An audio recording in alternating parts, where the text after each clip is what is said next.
A sogra de Pedro era ofertante, ofertante de coração. A sogra de Pedro era ofertante, ofertante de coração.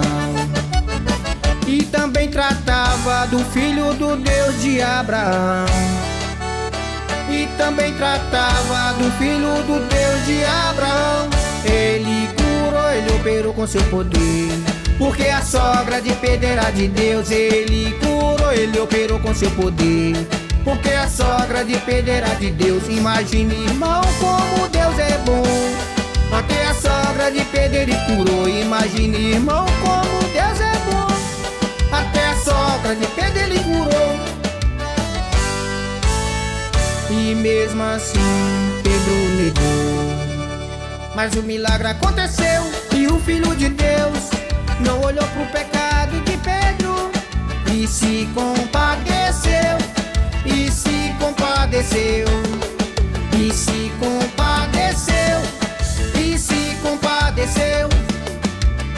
Mas o milagre aconteceu e o Filho de Deus não olhou pro pecado de Pedro e se compadeceu. E se compadeceu. E se compadeceu. E se compadeceu. Cura, Jesus, a minha vida. Cura, Jesus, a minha vida. Cura, Jesus, a minha vida. Me dê saúde, me dê paz pra eu viver. Cura, Jesus, a minha vida. Cura, Jesus, a minha vida. Cura, Jesus, a minha vida. Me dê saúde, me dê paz pra eu vencer.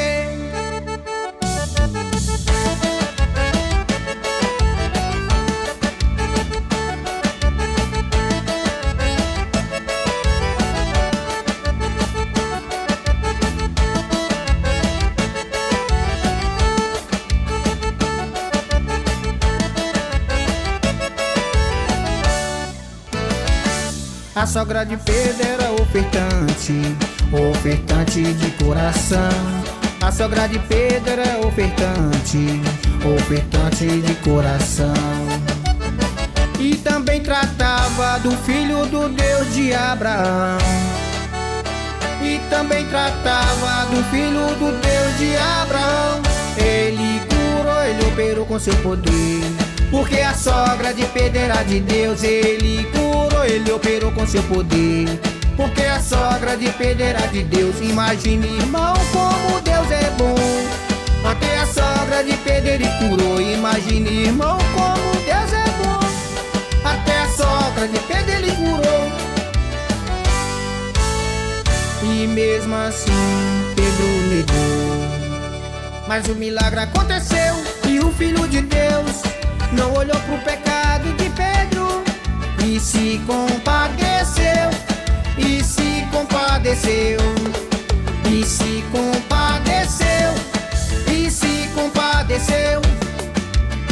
Mas o milagre aconteceu e o Filho de Deus não olhou pro pecado de Pedro e se compadeceu. E se compadeceu. E se compadeceu. E se compadeceu. Cura, Jesus, a minha vida. Cura, Jesus, a minha vida. Cura, Jesus, a minha vida. Me dê saúde, me dê paz pra eu viver. Cura, Jesus, a minha vida. Cura, Jesus, a minha vida. Cura, Jesus, a minha vida. Me dê saúde, me dê paz pra eu